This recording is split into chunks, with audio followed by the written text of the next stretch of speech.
XRP has seen a 13% drop in the last few days. In this video, we're going to be jumping down into the recent technical analysis for XRP and share my thoughts and opinions on the direction I think things are likely to go in.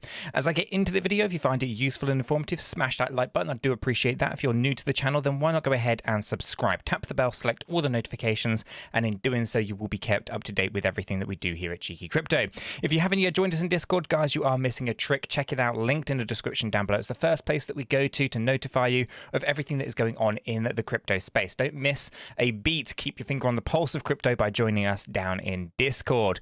And we're going to talk about a few things here in this video. We're going to probably start with Elliott wave theory, see what that suggests to us, and then obviously take a look at smart money concepts, which is currently on the screen here as well, and see what's going on there. We've had a bit of a breakdown, as I said, 13% in the last few days. There's a few new structures that have emerged, so it's important that we kind of talk about them and what they might mean for the price action of XRP. So let's make a start. Let's actually jump right down into the Elliott wave theory side of things. Where I was expecting a bounce about midway through here. In the last video, we didn't see that. We actually saw this breakdown. Obviously, there's a lot of this is to do with Silicon Valley Bank, so SVB, obviously, kind of the things that are going on there, causing a knock-on effect with USDC. The whole entire market is shaken, but it's not just crypto market. There's tech companies that are potentially not going to be able to pay their staff come Monday morning. There's a huge number of things that are going on that is going to completely shake out, I think, retail. So we have to be really, really careful here. Okay, caution is kind of the number one goal here. So if you're on an exchange, I said this earlier, I'll say it again now, make sure you're not on the exchanges. You don't know whether the exchanges have got exposure to SVB or Silvergate or USDC and all these things. So to kind of protect yourselves, make sure you're using some kind of cold storage device. We like Ledger on the channel. There's a link to Ledger down in the description below. If you do use that link, it does help support the channel as well, just for clarity there. It doesn't have to be a Ledger device. There are plenty of other brands out there. We like Ledger. We use Ledger on the channel. We can help and support with any kind of how-tos and stuff like that when it comes to the Ledger devices. We don't know about all the other ones inside and out. We can help where we can, but it's not a guarantee that we'll know exactly what to do under certain circumstances, which is why we often say Ledger is a nice way to kind of go. Now, with that being said, it's not 100% safe, it's just a lot safer, and you do have to make sure that you buy these hardware devices directly from the manufacturer. I'm not going to ramble on about it. Many people probably already have these devices. If you haven't, check it out in the description down below, ledger.com. Essentially, the official link is in the description, and do some research on it. As I said, there's other brands, but we like Ledger. Now, the reason I talk about that, and I bring it up, is I do think there's going to be a run on exchanges in the same way that we're starting to see runs on banks, and that could potentially mean that first come, first serve. So if you're on an exchange, get off the exchange. I think that's kind of the first thing we need to kind of acknowledge. The same similar kind of stuff that we're talking about from November, right, when FTX kind of went down. Now, back to the XRP chart, we can see that structure has changed. We've seen significant pulls to the downside because of all those things that have been going on, and I still think we're yet to even uncover the worst of it. I think there's a lot of stuff that's about to happen that could be very, very disastrous. So caution there. Now, the structure that we can kind of see in here is rather interesting. I would say we've got one, two. I want to kind of say that this is like a 5-wave drop in here. It doesn't really kind of look like it to me, though. And this is the same problem we have on the way up, right? We want to be bearish or we want to be bullish, but sometimes the structures just do not actually represent that to us. So the only way that this would work would be under a diagonal, and I'm not seeing the wave 5. So to me, this just looks like we have kind of come down in a 3-wave fashion, right, rather than a 5-wave fashion. So at this level, it doesn't look overly that impressive. So I'll just take this to a 15-minute here, and we'll just see whether or not that makes any more difference or any more sense to it. And no, I think we are safe to say that this is not a diagonal at the beginning. Okay, so that kind of leads us into thinking, okay, well, we've got this kind of move to the downside, so this here cannot be a 5-wave drop. Even though we kind of appear to have these kind of structures, we kind of want to kind of look at this and go, look, 1, 2, 3, 4, 5, danger. But actually, I think really what's going on here at best is WXY, X, and Z is probably a better fitting move for that one. Although the Y wave does breach the 1.618, so it's probably not even that, probably more of a flat correction, 335, something to that effect. But nonetheless, this is all corrective, is kind of my point here. Coming up, bouncing up in 3, also corrective. Coming down here, this one could potentially be diagonal, and that is a problem. Well, I say a problem, not necessarily. It just means that there's a little bit more room to the downside before we bounce. And yeah, I would say this is probably going to end up having to be labeled up as an expanding diagonal, but we'll just help to see whether or not we have that if I can draw the trend lines on, just to kind of see if that illustrates it out. It does. So to me, it's a minor one, but a diagonal nonetheless, I think, in there. And that would mean that we would end up with this move upwards. We actually end down over here, to be fair.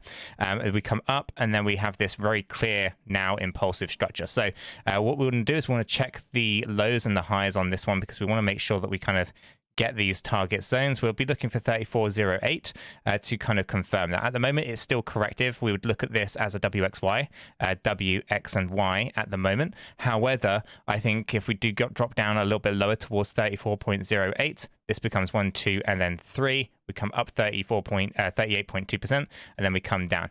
Okay, so we have our target range down here, thinking about where this could potentially take us, right? 34.08 cent would be a trigger point to convert a WXY into this structure here, which would potentially be a 5-wave structure.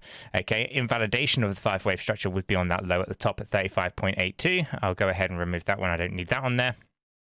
So you can kind of see and get that idea. Because like from Elliott wave theory, this would then just look like a giant 335. Nothing too scary about it. It would almost, a lot of people would think, oh, look, it's just a zigzag pattern. I know a lot of people would want to try to do it, look, zigzag. Ultimately, it doesn't really matter as long as we don't hit those bigger kind of 1.618 levels where it really does confuse people. Essentially, the whole entire thing by the end would just be corrective like that. Like we had the 3 waves up, we have the 3 waves going down. I do think there's a bounce coming for XRP. I just don't think it's yet. We can kind of see that we're oversold on the daily, 8-hour, 4-hour, hourly, right? So we know that there is going to be a bounce upwards. I just think we have to kind of come down a bit more before we actually see that bounce occur. We are below the 35-cent level, which is an area that I've been kind of calling for a while to say could be good dollar cost averaging area. It's really hard to say with XRP because it's all corrective and markets bounce around a lot, specifically with XRP, the lawsuit and everything going on. There's lots of wild speculation about what's going to happen with the lawsuit, and therefore price bounces around a lot more. There's no trend, no defined direction. What you tend to find is there's little kind of mini corrections or mini trends in places, but ultimately I think we are going to be bouncing up. So anything below 35 cents seems to be a good area for dollar cost averaging, although I do think there's potential to drop down significantly lower at a macro level.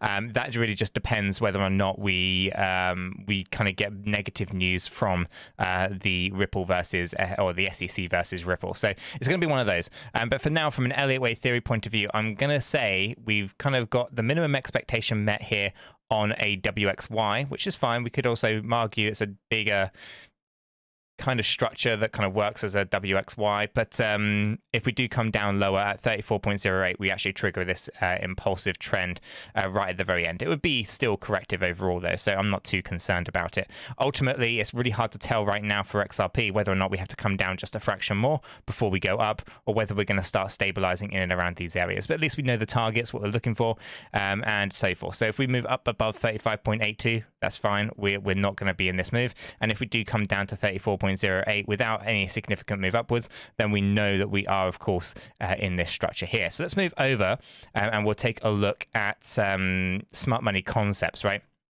So smart money concepts is going to help us understand the bigger market structure from an institutional level, right? Elliott wave theory is herd mentality. It's basically the psychology of tracking retail investors and the people who are trading XRP, for example.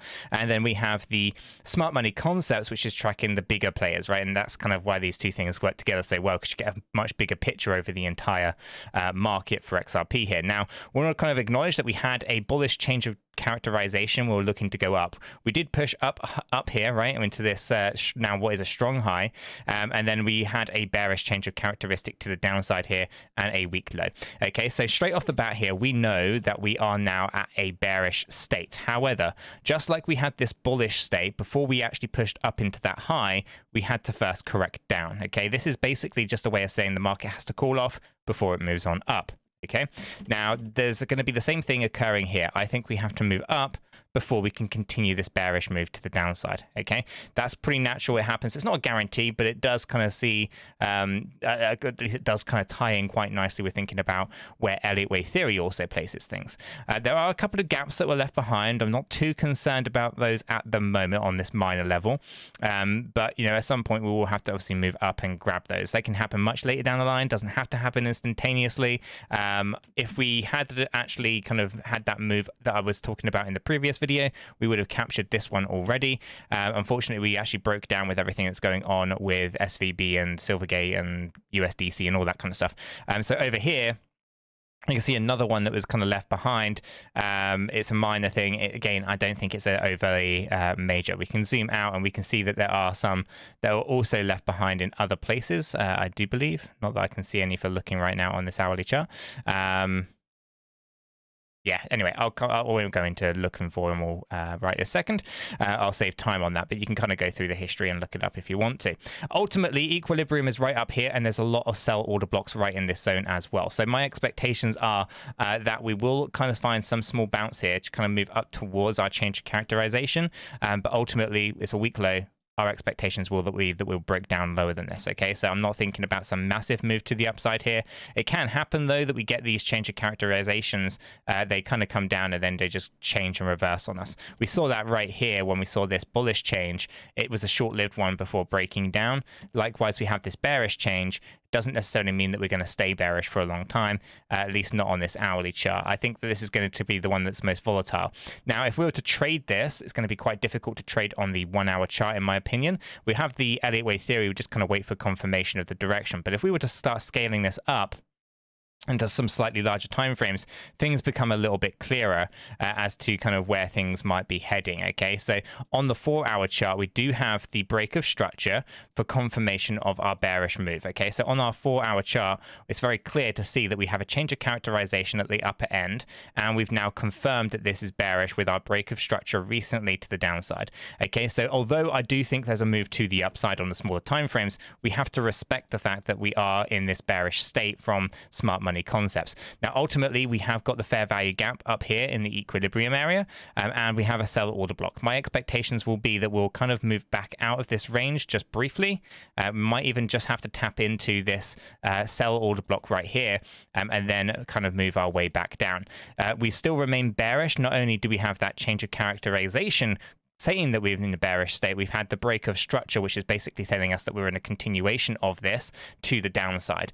Now, those two things combined are interesting, but we also have a weak low as well. Okay, this is an area that we've actually just bought in right now into this low area, and so we get this confirmation. Over the last 8 hours, we can see that we have now got this break of structure, this CTS to the downside, and we have that low area there. Okay, I don't want to say catch a falling knife, but there's something in this that will potentially be giving us that signal in the coming moments of a move upwards. Okay, so as we kind of start scaling this, we can start to see that there is this equilibrium area and our fair value gap. We have the change of characterization now on the 8 hour as well. Take this to a daily time frame, and we can see that we've got a minor change of characterization down here. Okay, it's a minor, not a major, when we start scaling this thing. So when we actually look at this on the kind of larger scale, what do we see? We actually have a bullish BOS, basically a break of structure to the upside. This is basically telling us that this is our natural correction from this BOS before we actually start to move up. So there's an indication on this macro level that actually price is likely to move up, but do expect some volatility. I don't expect things to move in straight lines, so this is not going to be quick in my opinion. Now on the daily chart, we have a strong low. This is the 30-cent low. Okay, so we can bounce around a little bit. We can find some areas down here, but ultimately we'll be looking for longs if we start coming down much deeper, right? And I think the obvious area is really around 33 to 33.09. So that's 33.84 to 33.09, right? Those are the areas, this one right in here, that would be the obvious. Look at all of these tall wicks on this daily chart. These are an indication that there's a lot of buying pressure right in these zones, right? So we want to be confident on that. There's a weak high on this daily and a strong low, the opposite of what you're seeing on the smaller time frames. Okay, so when it comes to kind of trading, I would say, yeah, definitely something to be thinking about, maybe some long positions. Not only does Elliott wave theory tell us that we're kind of coming towards some kind of end of corrective structure, future that we want to be looking to the upward direction. We have the momentum behind the stochastic RSIs, and we also see this on the larger timeframes. If you're not yet signed up to BitGet, why not check it out? Linked in the description down below. It's a fantastic platform that basically offers you lots of different ways to kind of trade, whether that's spot trading, all the way through to leverage trading if you wanted to. Using the link in the description down below, they're running an offer at the moment where you can basically get some cash back, right? Deposit 50 USDT and get 10 USDT added to your account. And there's also deposit bonuses up to $8,000 as well, linked in the description below. And you won't get that on any other links either. So why not check it out and join us, cheeky crypto community, in trading with BitGet. Now, in our community, you can see there's some fantastic stuff that's been occurring when it comes to the trading stuff that we do down in the Discord server, also linked in the description down below.